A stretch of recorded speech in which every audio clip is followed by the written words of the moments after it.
நெகட்டிவான பார்வையில் வந்து வனிதா வந்து சில பேர் வந்து விமர்சிக்கிறது எனக்கு உடன்பாடு இல்லை. அவங்களுடைய பார்வை எனக்கு வந்து வனிதா மட்டுமே இல்லை, சினிமாவில் இருந்து யாரெல்லாம் வந்து தங்களை வந்து ஸ்டாண்ட் பண்ணிக்கிறதுக்காக யாரெல்லாம் வந்து போராடுறாங்களோ அவங்க மேலே வந்து ஒரு நெகட்டிவ் பார்வை வீசக்கூடாதுன்னு.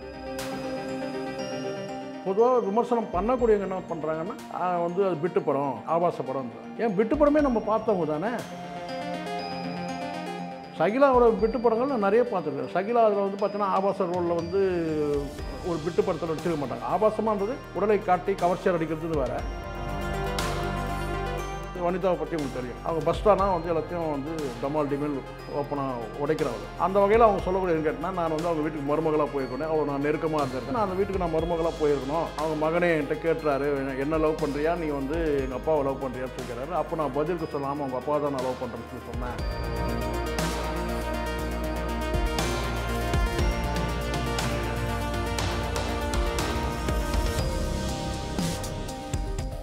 Hello channel 5 cinema viewers, this is Krishna here. இன்றைக்கி நம்ம கூட நேர்காணலில் திரு சேகோரா அவர்கள் வந்து இணைந்திருக்காரு.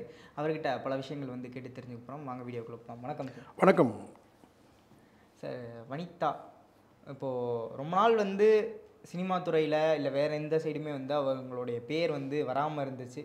கடைசியாக பிக் பாஸ் அப்போ வந்தது அப்படின்னு சொல்லி நினைக்கிறேன். இப்போது ஒரு படம் வந்து அவங்க எழுதி இயக்கியிருக்காங்க, அவங்க பொண்ணு வந்து ப்ரொடியூஸ் பண்ணப்பட்டிருக்காங்க, ப்ரொடியூஸ் செஞ்சுருக்காங்க அந்த படத்தை. மிஸ்ஸஸ் அண்ட் மிஸ்டர் அப்படின்னு சொல்லிட்டு அந்த படம் பார்த்தீங்களா? படம் பார்த்தேன் சார். முதல்ல நீங்கள் கேட்டிங்கல்ல, கொஞ்ச நாள் அமைதியாக இருந்தாங்க, இப்போ வந்து பீக்கில் இருக்கிறாங்கன்ட்டு. வனிதா பொறுத்த வரைக்கும் எப்பவுமே பீக்கில் தான் இருக்கிறாங்க. எனக்கு தெரிஞ்சு விஜயகுமாரோடைய 2 வாரிசுமே சொல்கிறேன், அது அருண்குமாராக இருக்கட்டும், வனிதாவாக இருக்கட்டும், 2 பேருமே சினிமாவில் ஸ்ட்ரகிள் பண்ணக்கூடியவங்க தான். அந்த வகையில் போராடக்கூடிய விஜயகுமாரோட 2 பிள்ளைகளுமே போராடக்கூடியவங்க தான் இருக்காங்க, வந்து தங்களுடைய இடத்த பிடிக்கிறதுக்காக.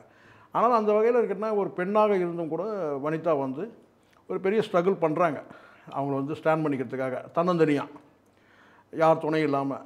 இது ஒரு பெரிய விஷயமாக தான் நம்ம பார்க்கணும். நெகட்டிவான பார்வையில் வந்து வனிதா வந்து சில பேர் வந்து விமர்சிக்கிறது எனக்கு உடன்பாடு இல்லை. அவங்களுடைய பார்வை எனக்கு வந்து வனிதா மட்டுமே இல்லை, சினிமாவில் இருந்து யாரெல்லாம் வந்து தங்களை வந்து ஸ்டாண்ட் பண்ணிக்கிறதுக்காக யாரெல்லாம் வந்து போராடுறாங்களோ அவங்க மேலே வந்து ஒரு நெகட்டிவ் பார்வை வீசக்கூடாதுன்றது. இப்போ வந்து ஒரு பெரிய ஒரு கதாநாயகியாக இருக்கிறாங்க, சில சர்ச்சைகள் உருவாகுதுன்னா நீங்கள் அவங்கள பேசினா அவங்களுக்கு நிறைய பேர் சப்போர்ட்டுக்கு நிறைய பேர் இருக்கிறாங்க.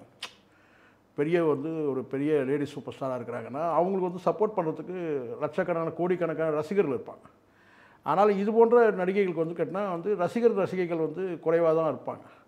அவங்க வந்து தன்னை ஸ்டாண்ட் பண்ணிக்கிறதுக்காக அவங்க போராடும்போது அப்போ அவங்க மேலே ஒரு நெகட்டிவான பார்வையை வந்து வீசக்கூடாது, தனிப்பட்ட வாழ்க்கையை மையப்படுத்தி ஒரு நெகட்டிவான பார்வையை வந்து வீசக்கூடாதுன்றது என்னுடைய பார்வை. அது அந்த வகையில் வந்து கேட்டால் வனிதா வந்து ஒரு முயற்சியாக எடுத்து இன்றைக்கி வந்து நீங்கள் சொன்ன மிஸ்டர் அண்ட் மிஸ்ஸஸ்ன்னு ஒரு படத்தை வந்து தயாரிச்சிருக்காங்க. அது சில பேர் ஆபாசம் சொல்கிறாங்க. நான் இன்னும் படம் பார்க்கல, ஒப்பனை சொல்கிறேன், நான் படம் இன்னும் பார்க்கறதுக்கான நேரம் இல்லை, எனக்கு வந்து அதுக்கான அவகாசம் இல்லை. பார்க்கறது சந்தர்ப்பம் தான் நான் பார்ப்பேன். எப்படியும் வந்து பார்க்கணுன்னு ஒரு கட்டாயம் இருந்ததுன்னா நான் கண்டிப்பாக பார்ப்பேன். ஆனால் இவங்க பொதுவாக விமர்சனம் பண்ணக்கூடியவங்க என்ன பண்ணுறாங்கன்னா வந்து அது பிட்டு படம், ஆபாச படம்ன்ற. ஏன் பிட்டு படமே நம்ம பார்த்தவங்க தானே. சகிலாவோட பிட்டு படங்கள் நான் நிறைய பார்த்துருக்கேன். சகிலா அதில் வந்து பார்த்தீங்கன்னா ஆபாச ரோலில் வந்து ஒரு பிட்டு படத்தில் நடிச்சிருக்க மாட்டாங்க. ஆபாசமானது உடலை காட்டி கவர்ச்சியாக அடிக்கிறது வேறு. ஆனால் அதை வந்து பார்த்தோன்னா வந்து நீலப்படங்களே வந்து ஒரு பிட்டு, அதுதானே பிட்டு படம்ன்றது, ஒரு பிட்டு காட்சி வருவாங்க, அதுக்கும் சகிலாவுக்கும் சம்மந்தமே இருக்காது. ஆனால் வந்து பிட்டு பட நாயகின்னு தானே அவரை வந்து இவங்க வந்து இங்கே இருக்க சினிமா சொசைட்டி அப்படி தானே சொல்லுச்சு. ஸோ நான் ஒரு உதாரணத்துக்கு நான் சொல்கிறேன், பிட்டு படம் அந்த படம் இந்த படம்லாம் சொல்கிறாங்கல்ல. ஆனால் நம்ம அந்த ஒரு படத்தை வச்சே வந்து வனிதா இப்படி தான் சொல்லி வந்து கட்டம் கட்டக்கூடாது சார். இப்போது இணைய வாய்ப்புகள் வந்தால் இதே நான் கேட்குறேன். இப்போ வரலட்சுமிக்கு ஒரு வாய்ப்பு இருக்குது, யாருக்கு, சரத்தோட மகளுக்கு வாய்ப்பு இருக்குது, அவங்க நடிக்கிறாங்க, தெலுங்கு படத்தையும் பார்த்துருக்காங்க. அந்த மாதிரி வந்து வாய்ப்புகள் கொடுக்கப்பட்டால் அவங்களுடைய சினிமா பயணம் கூட மாறும். வாய்ப்பு வேணும். எந்த கேரக்டர் கொடுத்தாலும் வந்து பார்த்தீங்கன்னா நடிக்கக்கூடிய பெண்ணாக தான் வந்து ஒரு திறமையான நடிகையாக தான் வந்து வனிதா இருக்கிறாங்க. அவங்களுக்கு கொடுத்த படம் ஒரே ஒரு படம், கதாநாயகனாக நடித்த படம், கதாநாயகியாக நடித்த படம் ஒரு படம் தான். அதுக்கு பிறகு வந்து இன்னும் பெரிய அளவில் வந்து இவங்களுக்கு வந்து வாய்ப்புகள்லாம் இல்லை. சினிமாவில் வாய்ப்புகள் தொடர்ச்சியாக வந்திருந்ததுன்னா வந்து இவங்க வந்து பெரிய ஸ்டாராக ஆகிருக்கிறதுக்கு வாய்ப்பு இருக்குது. இன்னும் வயசு இருக்குது, இன்னும் காலம் இருக்குது, இன்னும் பல வந்து சினிமா இதோடு முடிஞ்சு போகிற விஷயம் கிடையாது. இன்னும் காலங்காலமாக இருக்க போகுது சினிமா. அவங்க வந்து பார்த்தீங்கன்னா அவங்களுக்கான வாய்ப்பு காலம் வரும்போது அவங்க நிற்க போகிறாங்க. சார் இப்போது கிரிட்டிக்ஸ் மத்தியில் அவங்க மத்தியிலாம் என்ன பேசப்படுதுன்னா, முதல் டைம் நீங்கள் வந்து எழுதி இயக்கியிருக்கீங்க ஒரு படம். அதில் எதுக்கு இந்த மாதிரியான ஒரு கருத்து, இந்த ஒரு பெர்ஸ்பெக்டிவில் போனதுக்கான காரணம் என்ன? நீங்கள் வேற ஒரு ஜானலா இல்லை வேறு மாதிரி ட்ரை பண்ணியிருக்கலாமே, காமெடி படமாக இருந்தாலும் அதை வேறு ஜானலில் அப்ரோச் பண்ணியிருக்கலாமே அப்படிங்கிற மாதிரி தான் சொல்லப்பட்டிருக்கு. இது ஃபேமிலி ஆடியன்ஸ் இதை வந்து பார்க்க முடியாது இல்லையா? அந்த மாதிரி ஒரு ட்ரை பண்ணியிருக்கலாமே அப்படின்னு கேட்கு. அவங்க வந்து சூஸ் பண்ண கதை இந்த கதை. இந்த படம் வந்து பார்த்தீங்கன்னா வந்து அவங்க அவங்க ஒரு கணக்கு போட்டிருக்கலாம் வந்து ஆடியன்ஸுக்கு வந்து பார்வைக்கு எப்படி இந்த படத்தை கொண்டு போகிறது.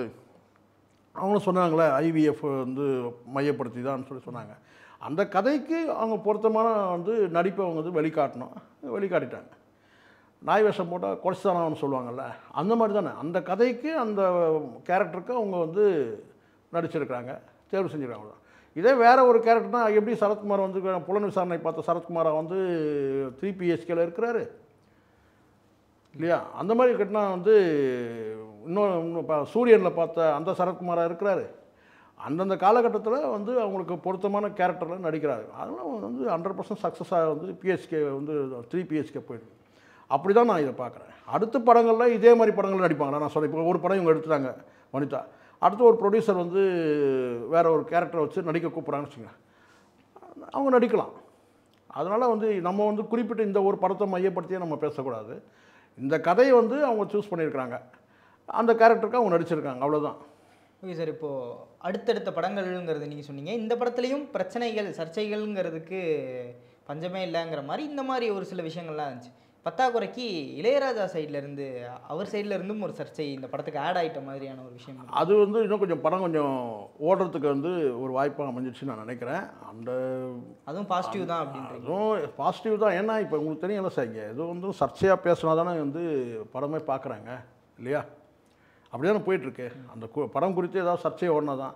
ஆனால் இந்த சர்ச்சையை வந்து பார்த்தீங்கன்னா அவங்களே அதுக்கு வந்து பதில் சொல்லிட்டாங்க. வனிதாவே, நான் வந்து அனுமதி கேட்டு ஆசீர்வாதம் வாங்கிட்டு தான் நான் வந்து அந்த பாடலை வந்து நான் பயன்படுத்தினேன்.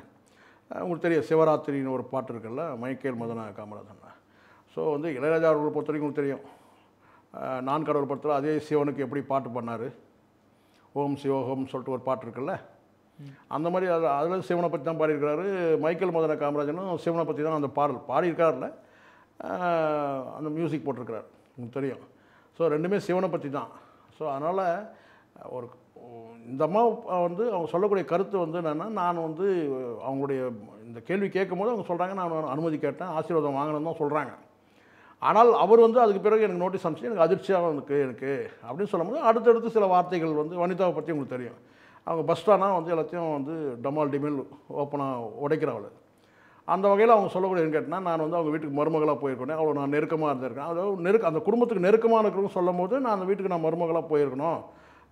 அவங்க மகனே என்கிட்ட கேட்டுறாரு, என்ன லவ் பண்ணுறியா, நீ வந்து எங்கள் அப்பாவை லவ் பண்ணுறியான்னு சொல்லி கேட்டாரு. அப்போ நான் பதிலுக்கு சொல்லாமல் அவங்க அப்பா தான் நான் லவ் பண்ணுறேன்னு சொன்னேன் அப்படின்னா அடுத்தடுத்து கருத்து சொல்கிறாங்க. ஆக அந்த குடும்பத்துக்கு நெருக்கமாக இருந்திருக்கிறாங்க அந்த பெண்ணுன்றது தான் இங்கே நம்ம எடுத்துக்கணுமே தவிர மற்ற விஷயங்கள் நம்ம அதை வந்து அகலமாக அதை ஆராய வேண்டிய அவசியம் இல்லை. அவங்க சொல்லக்கூடியதுன்னு கேட்டால், நான் அந்த குடும்பத்துக்கு நெருக்கமானவன்னு சொல்லும் போது இந்த மாதிரியான உதாரணங்கள் சொல்கிறாங்க. அவங்க அந்த அம்மா இளையராஜா அவங்க மனைவியோட நான் ரொம்ப நெருக்கமாக இருந்திருக்கேன், அவங்க வீட்டு வந்து பீரோ சாவி என்கிட்ட தான் இருக்கும், அவ்வளோ ரொம்ப க்ளோஸாக ரொம்ப நெருக்கமாக இருந்திருக்கிறேன், அப்படிப்பட்ட எங்கிட்டயே வந்து இவர் இப்படி கேட்கலாமா, நான் வந்து எனக்கு உரிமை இல்லையான்ற மாதிரி சொல்கிறாங்க. ஆனால் அது வந்து எப்போவுமே சொல்கிறேனே, எல்லாமே ஏட்டில் இருந்தால் தான். ஒரு கடிதத்தில் இவங்க வந்து அனுமதி வாங்கியிருந்தாங்கன்னா இந்த பிரச்சனை கிடையாது வனிதாவுக்கு.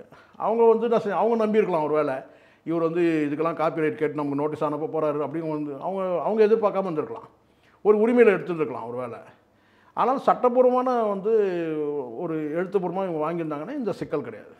இப்போ அதுதான் இப்போ அந்த சர்ச்சையாக ஓடிட்டுருக்கு. இளையராஜா சைடில் சட்டப்பூர்வமான நோட்டீஸ் அனுப்பி அவங்க சைலண்ட்டாக இருக்கிறாங்க அவங்க சைடில். ஆனால் இவங்க வந்து கொளுத்தி போட்டதுன்னு கேட்டால் மீடியா ஃபுல்லாக வந்து இளையராஜாவுக்கு வந்து பார்த்திங்கன்னா வந்து ஒரு நெகட்டிவான ஒரு பார்வையை வந்து மேலும் ஒரு நெகட்டிவான பார்வையை கொடுத்துருக்கு. சரி சார், இப்போ இந்த சர்ச்சையோட முடிவு என்னவாக இருக்கும் அப்படிங்கிற மாதிரி வந்து நினைக்கிறீங்க? என்ன முடிவு இருக்குது போது சார், அந்த பொண்ணை பொறுத்த வரைக்கும் பேசிட்டாங்க, அவ்வளோதான். எப்போவும் வந்து வனிதாவுக்கு உள்ள கேரக்டர் அது.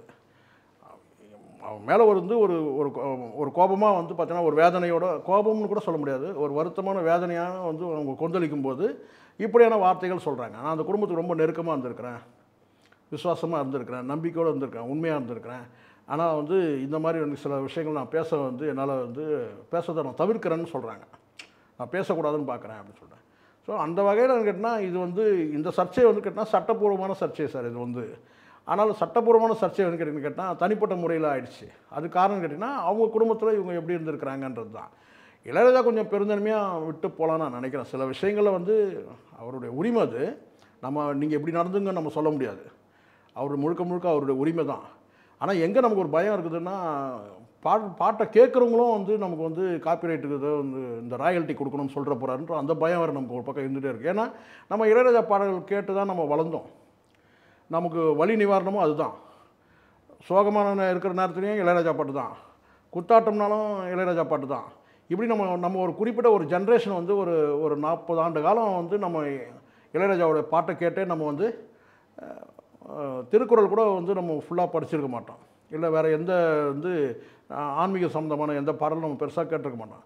ஆனால் இளையராஜாவோட ஆன்மீக பாடலாக இருக்கட்டும், இறைவணக்க பாடலாக இருக்கட்டும், காதல் பாடலாக இருக்கட்டும், சோக பாடல் எல்லாமே வந்து இளையராஜா பாட்டை கேட்டே ஒரு 40 ஆண்டு காலம் நம்ம வந்து இப்போ திடீர்னு வந்து பாட்டை கேட்குறவங்கலாம் வந்து எனக்கு ஒரு ராயல்ட்டி கொடுக்கணும்னு சொல்லிட்டாருன்னு வச்சுக்கோங்க, நம்ம நிலைமை என்ன ஆகும்?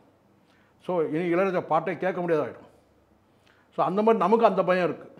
மற்றவங்க பயன்படுத்திக்கிறவங்களும் வந்து சரியாக பயன்படுத்தணும். சட்டப்பூர்வமான சிக்கல் இருக்குன்னா நம்ம அதை வந்து பயன்படுத்திக்கிறவங்களும் தப்பு தானே அது.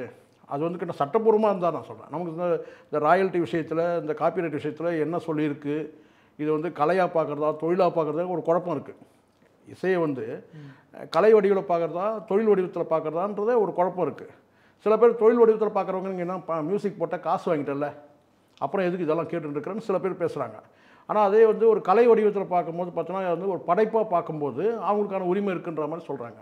ஸோ இது சட்டம் சார்ந்த விஷயம், நம்ம அதை ஒப்பீனியன் சொல்ல முடியாது. பட் பயன்படுத்திக்கும் போது இளையராஜா கிட்ட ஒரு வார்த்தையை கேட்டு இது மாதிரி ஒரு சர்ச்சை ஓடிட்டுருக்கிறதுனால நீங்கள் வந்து ஒரு எழுத்துப்பூர்வமாக வாங்கிட்டால் சிக்கல் இல்லை. ஏன்னா சில பேர் வந்து எழுத்துப்பூர்வமாக இப்போ விக்ரம் 2ல் வந்து அந்த பாட்டை பயன்படுத்துறதுக்கு ஏதோ பணம் கொடுத்ததாக சொல்கிறாங்க, கைமாறதாக சொல்கிறாங்க. இதில் வந்து அவர் வந்து பணப்பேராசை, அவருக்கு பண ஆசை எடுத்து அலைகிறாரு அப்படின்னு சில பார்வை வைக்கிறாங்க. அதுலேயும் நமக்கு உடன்பாடு இல்லை. அது உரிமை சார்ந்த விஷயம் இல்லையா? அது பணத்துக்காக தான் வந்து போராடுறாரு, பண ஆசை பிடிச்சவர் நம்ம சொல்ல முடியாது. ஆனால் அப்படியான சில பார்வையை வைக்கிறாங்க, சில அவர் பணம் பேராசை பிடிச்சவர் அப்படின்னு சொல்லிட்டு. ஆனால் இங்கே நம்ம என்ன சொல்லணும்னு கேட்டால், இது வந்து முழுக்க முழுக்க ஒரு சினிமா என்பது ஒரு தொழில் தானே. அப்போ அது தொழில் ரீதியாக ஒரு விஷயத்தை நீங்கள் பயன்படுத்தும் போது சம்மந்தப்பட்டவர்கள் யாராவது உரிமையாளர் இருந்தாங்கன்னா அவங்கள்ட்ட ஒரு அனுமதி வாங்கிறது தான் நல்லது. ஆனால் இந்த மாதிரி நான் சொல்கிறது கேட்டால், வனிதா நான் சொன்னேன், அனுமதி வாங்கிட்டேன், ஆசீர்வாதம் வாங்கிட்டேன், ஆனால் ஓரல் எழுத்துப்பூர்வமாக வாங்கலாம். எழுத்துப்பூர்வமாக வாங்கியிருந்தால் சிக்கல் இல்லை சார். முதல் படம் அவங்க எழுதி இயக்கி வெளியிட்டிருக்காங்க, அந்த படத்துக்கு இவ்வளோ சர்ச்சை, அது எந்த வகையில் எந்த அளவுக்கு ஓடி இருக்குது அப்படிங்கிறதே வந்து ஒரு கேள்விக்குறியாக இருக்குது. இல்லை, அவங்கள பொறுத்த வரைக்கும் இது வந்து ஓடிடி பிளாட்ஃபார்ம் மாதிரி அவங்க தனியாக ஏதோ ஒன்று வச்சுருக்காங்க சார். அவங்க ஃபேஸ்புக்கில் வந்து நான் நேற்று முன்னாடி தான் பார்த்தேன், ட்ரோல் ஆகிட்டு பார்த்தேன். அது வந்து அவங்க வந்து ஒரு ஓடிடி மாதிரி ஏதோ தனியாக ஃபேஸ்புக்கில் தனியாக வச்சுருக்கிறாங்க. பணம் கட்டிட்டு பார்க்கலாம் மிஸ்டர் மிஸ்ஸஸ் வந்து நீங்கள் ஏதோ குறிப்பிட்ட ஏதோ தொகை கேட்குறாங்க போல இருக்கு, சப்ஸ்கிரிப்ஷன் மாதிரி, சப்ஸ்கிரைபர் மாதிரி ஏதோ கேட்குறாங்க. அந்த பணத்தை கட்டிட்டு அந்த படத்தை பார்த்துக்கலான்ற மாதிரி. இப்போ நான் சரியாக ஃபுல்லாக டீட்டெயிலாக போய் பார்க்கல. ஸோ வந்து அவங்க தனியாக அது ஒரு புதுமையான ஒரு முயற்சி தான் அது. உங்களுடைய ஃபேஸ்புக் தளத்தில் அவங்க ஃபேஸ்புக் தளத்துலேயே அந்த படத்தை வச்சுருக்கேன், நீங்கள் பணம் கட்டிட்டு அந்த படத்தை பார்த்துக்கலான்றாங்க. சார் இப்போ இதெல்லாம் வந்து ஒரு வகையாக நான் என்ன சொல்கிறேன்னா, அந்த பொண்ணோட அந்த எதிர்நீச்சலை வந்து நான் மதிக்கிறேன், பாராட்டுறேன். நீங்கள் எப்படி வேணால் சொல்லிட்டு போட்டோம். வந்து இவர் வனிதாவுக்கு வந்து இவர் வந்து கூஜா தூக்குறாரு என்னமோ சொல்கிறானுங்க. எனக்கு அதை பற்றி கிடையாது. நான் பார்க்குற வந்து அந்த சினிமா பார்வை வேறு. ஒருத்தர் தப்பாகவே பார்க்கணுன்ற கட்டாயம் வந்து நமக்கு கிடையாது. இப்படி தான் முத்திரை குத்தணுன்றது கிடையாது. வியூவர்ஸ் வரணுமேன்றதுக்காக இப்படி தான் பேசணுன்றது எனக்கு கிடையாது. சில நேரங்களில் சிலர் வந்து பார்த்தீங்கன்னா முயற்சியை நம்ம பாராட்டணும். அவங்க எப்படியாவது இருக்கட்டும், அவங்க தனிப்பட்ட வாழ்க்கை எப்படி வேணால் இருக்கட்டும். தனிப்பட்ட வாழ்க்கையை கூட நீங்கள் விமர்சிக்கிறீங்கன்னு சொன்னால் அது வேறு பிளாட்ஃபார்மில் விமர்சனம் பண்ணுங்கள். பட் இப்போ என்னன்னு கேட்டால், இப்போ பேசக்கூடியது மிஸ்டர் அண்ட் மிஸ்ஸஸ் விஷயமும் காப்பிரைட் விஷயம் பேசணும், அவ்வளோதானே தவிர வனிதா எத்தனை கல்யாணம் பண்ணால் நமக்கு என்ன. அப்படி பார்த்தா வந்து நீங்கள் இன்னும் எத்தனையோ கல்யாணம் பண்ணவங்களாம் இருக்கிறாங்களே. இப்போ நான் வனிதாவுக்கு இந்த பார்வை வந்து இன்னொருத்தருக்கும் பொருந்தும் தானே.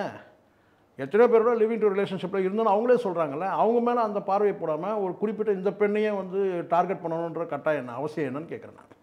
சார் இப்போது முதல் படம் இந்த மாதிரியான ஒரு விஷயத்தில் இருக்கும்போது இவங்க அடுத்தடுத்து இந்த படம் வந்து எழுதி இயக்குவாங்களா அப்படிங்கிற ஒரு கேள்வியும் இருக்குது. அவங்க அடுத்த படம் இல்லை அடுத்த அவங்க ஏற்கனவே சில படங்களில் ஏதோ அவங்க வந்து உங்களுக்கு தெரியும்னு நினைக்கிறேன். சரியாக டீட்டெயில் நம்ம முழுசாக தெரியல.